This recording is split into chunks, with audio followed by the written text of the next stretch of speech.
হেই বন্ধুরা, আজ আমি হাজির হয়েছি 2020 সালে মুক্তিপ্রাপ্ত একটি adventure monster movie monster hunter নিয়ে, যেটি একটি famous video game series monster হান্টারের উপর ভিত্তি করেই তৈরি করা।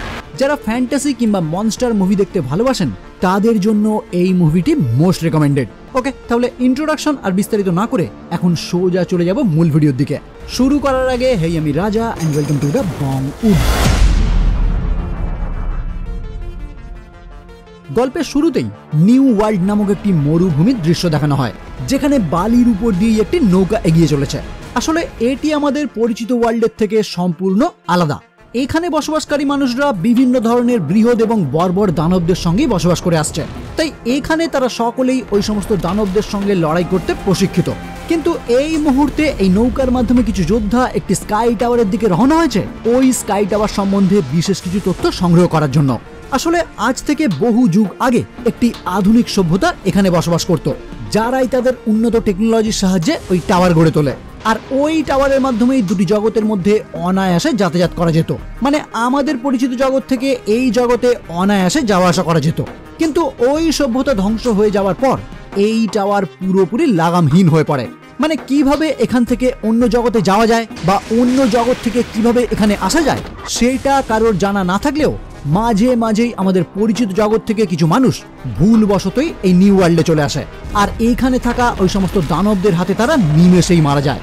যে কারণেই এখানে বসবাসকারী এই যোদ্ধারা ওই টাওয়ার সম্বন্ধে কিছু তথ্য উদ্ধার করার জন্যই সেই দিকে রওনা হয়েছে। কিন্তু দুর্ভাগ্যবশত এই মরুভূমিতে যাত্রা করার টাইমেই ডায়াবলোস নামক একটি ভূগর্ভস্থ মনস্টার তাদের নৌকায় হামলা করে বসে। যদিও লাস্ট পর্যন্ত তারা ওই নৌকা নিয়ে কোনো ক্রমে পালিয়ে বাঁচে, কিন্তু তাদের এক শিকারী যোদ্ধা নৌকা থেকে ওই মরুভূমিতেই পড়ে যায়, যার পর সে অতি সাবধানে ওই মরুভূমিতেই অবস্থিত একটি টিলার উপর আশ্রয় নেয়।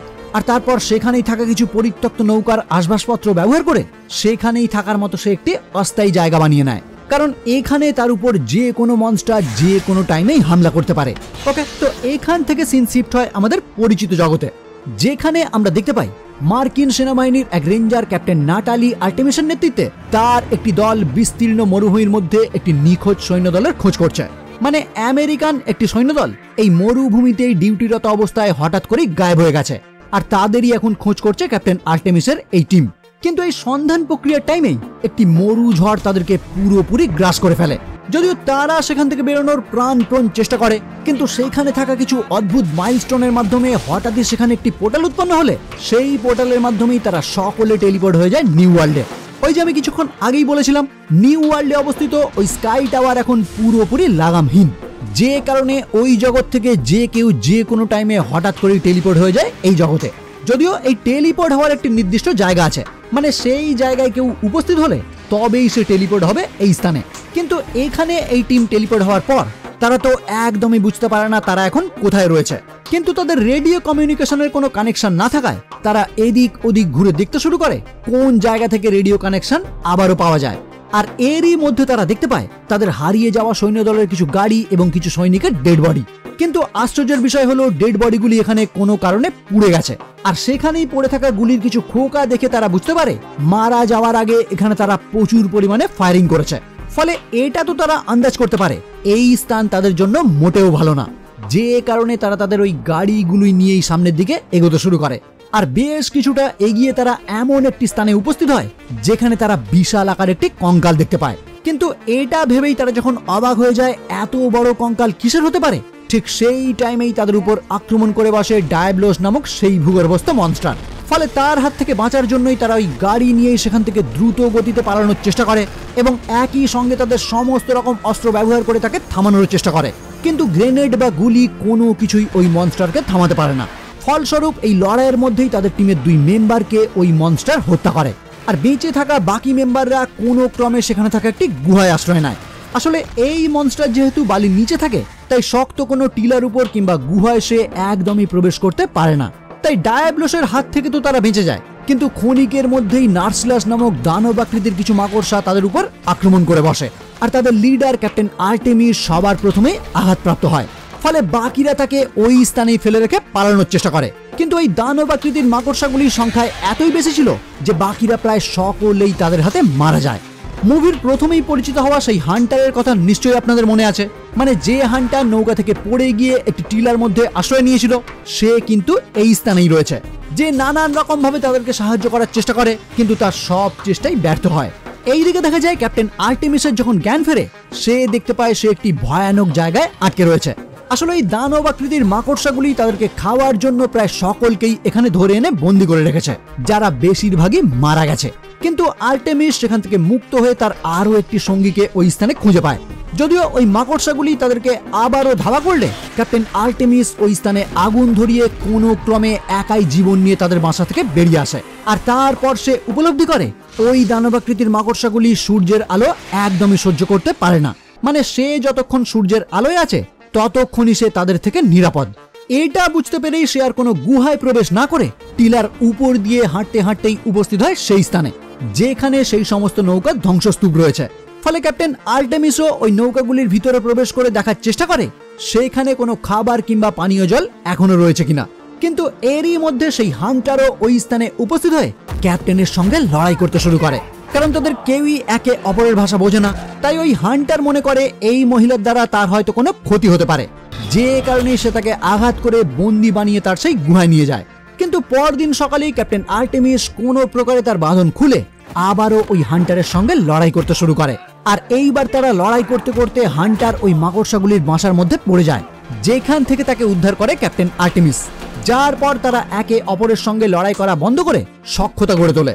কারণ এতক্ষণে দুজনেই বুঝতে পেরেছে তাদের দুজনের লড়াই করাটা একদমই বোকামি। তাই পরবর্তীতে তারা দুজন মিলেই চেষ্টা করতে শুরু করে এখান থেকে তারা কিভাবে বাইরে বেরোতে পারে। মানে এই হান্টার ফিরতে চায় তার সঙ্গী সাথীদের কাছে, আর ক্যাপ্টেন আর্টেমিস ফিরতে চায় তার নিজের দুনিয়ায়।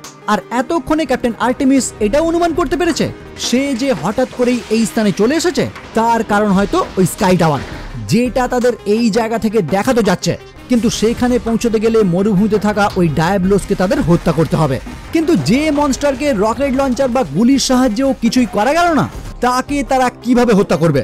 যদিও এই বিষয়ে ওই হান্টারই ইশারার মাধ্যমে ক্যাপ্টেনকে বোঝায় তারা যদি ওই মনস্টার মাকড়সাগুলির বিষ ব্যবহার করে ডায়াবলোসকে আহত করে তাহলে তাকে হত্যা করা তাদের পক্ষে সহজ হয়ে যাবে। ফলে এই প্ল্যান নিয়েই তারা দুজন রেডি হতে শুরু করে। প্রথমে ওই ধ্বংসপ্রাপ্ত নৌকাগুলি থেকে তারা কিছু হাতিয়ার উদ্ধার করে, আর তারপর হান্টারের থেকে সেই সমস্ত হাতিয়ার কিভাবে চালনা করতে হয় সেই বিষয়ে ক্যাপ্টেন তার থেকে ট্রেনিংও নেয়। যার পর প্ল্যান মাফিক তারা একটি মাকড়সার বিষদাঁত উদ্ধার করে, আর তারপর লেগে পড়ে তাদের আসল কাজে। মানে যে কোনো উপায়ে ডায়াবলোসকে ফাঁদে ফেলে ওই বিষের মাধ্যমে আঘাত করে তাকে হত্যা করতে, যে কাজে তারা সফল হয়। কিন্তু ডায়াবলোসের আঘাতেই ওই হান্টার মারাত্মকভাবে আহত হয়ে পড়ে। ফলে ক্যাপ্টেন আর্টেমিস একটি অস্থায়ী স্ট্রেচার নির্মাণ করে হান্টারকে তার উপর শুইয়েই ওই স্কাই টাওয়ারের দিকে অগ্রসর হতে শুরু করে। আর রাস্তাতেই কিছু ট্রিটমেন্টের পর হান্টারের জ্ঞান আবারও ফিরে আসে। যার পর তারা দুজন মিলে অ্যাট লাস্ট উপস্থিত হয় ওই মরুভূমির কিনারায় থাকা একটি সবুজ মরুদ্যানে। কিন্তু এইখানেই তারা রাত কাটানোর টাইমে র্যাথালস নামক একটি ড্রাগন সেখানে উপস্থিত হলে ওই মরুদ্যানে থাকা সকল শাকাহারী ডাইনোসররা এদিক ওদিক দৌড়াতে শুরু করে। মানে ওই হান্টার এবং ক্যাপ্টেন দুজনেই পড়ে যায় মহা বিপদে, যাদেরকে ওই বিপদ থেকে উদ্ধার করে ওই হান্টারের অ্যাডমিরাল এবং তাদের অন্যান্য সঙ্গীরা, মানে যাদের কাছ থেকেই এই হান্টার একসময় আলাদা হয়ে গিয়েছিল। যাই হোক, এরপর ক্যাপ্টেন আর্টেমিসকে তাদের সেই নৌকায় নিয়ে গিয়ে অ্যাডমিরালই বর্ণনা করে প্রাচীনকালে একটি উন্নত সভ্যতা ওই স্কাই টাওয়ার নির্মাণ করেছিল দুটি জগতের মধ্যে আদান প্রদান করার জন্য। আর ওই স্কাই টাওয়ার রক্ষার জন্য তারা কিছু দানবদেরও সৃষ্টি করেছিল, যারাই এখনো পর্যন্ত ওই স্কাই টাওয়ার রক্ষা করে। আর ক্যাপ্টেন আর্টেমিস যে সন্দেহ করেছিল ওই টাওয়ারের মাধ্যমে সে এই স্থানে পৌঁছেছে, সেটাও একদম সত্যি। কিন্তু তাকে যদি তার নিজের জগতে ফিরে যেতে হয় তাহলে ওই স্থানেই তাকে উপস্থিত হতে হবে, মানে যে স্থানে ওই স্কাই টাওয়ার রয়েছে। কিন্তু সেখানে পৌঁছতে গেলে তাদেরকে ওই ড্রাগন রাথালোসের মুখোমুখি হতে হবে, যাকে হারিয়েই একমাত্র সেখানে পৌঁছানো সম্ভব। কিন্তু ক্যাপ্টেনকে যেহেতু তার নিজের জগতে ফিরতেই হবে, তাই এই কাজ করতে সে অনায়াসে রাজি হয়ে যায়। আর অ্যাডমিরালের বাহিনী যেহেতু ওই স্কাই টাওয়ার নিয়ে বেশ কিছু তথ্য উদ্ধার করতে চায়, তাই তারা তো এমনিও ওই স্থানে যেতে চায়। ফলে পরবর্তীতেই তারা একটি টিম নিয়ে রওনা হয় ওই স্কাই টাওয়ারের উদ্দেশ্যে। কিন্তু টাওয়ারের কাছাকাছি উপস্থিত হতেই সেই ড্রাগন তাদের সম্মুখে উপস্থিত হয়ে তাদের উপর আক্রমণ করতে শুরু করে। ফলে তারাও সকলে মিলে ওই ড্রাগনের বিরুদ্ধে লড়াই করতে থাকে। আশ্চর্যের বিষয় হলো এখানে আমরা সেই একই ধরনের মাইলস্টোন দেখতে পাই, যেমনটা আমরা আমাদের পরিচিত জগতে আগেই দেখেছি। আর এই লড়াইয়ের টাইমেই ওই মাইলস্টোনগুলির মাধ্যমে আবারও সেই স্থানে একটি পোর্টাল তৈরি হলে ক্যাপ্টেন আর্টেমিস লড়াইয়ের মধ্যেই ওই পোর্টালের মাধ্যমে সোজা উপস্থিত হয় নিজের জগতে। যেখানে সামরিক বাহিনীর অন্য একটি টিম ক্যাপ্টেনকে আহত অবস্থায় দেখে একটি হেলিকপ্টারের মাধ্যমে এখান থেকে দ্রুত স্থানান্তরিত করার চেষ্টা করে, কিন্তু ওই ড্রাগনও সেই পোর্টালের মাধ্যমে এই জগতে উপস্থিত হয়ে তাদের হেলিকপ্টারের উপরেই আক্রমণ করে বসে, এমনকি আরো অন্যান্য সেনাবাহিনীর উপরেও আক্রমণ করতে থাকে। ফলে এই সব দৃশ্য দেখে আহত ক্যাপ্টেন আর্টেমিস বুঝতে পারে এই ড্রাগন যদি এখানে থাকে তাহলে পৃথিবীবাসীদের জন্য একটি বড় বিপদ, মানে যে কোনো ভাবেই হোক এই ড্রাগন তাকে হত্যা করতেই হবে।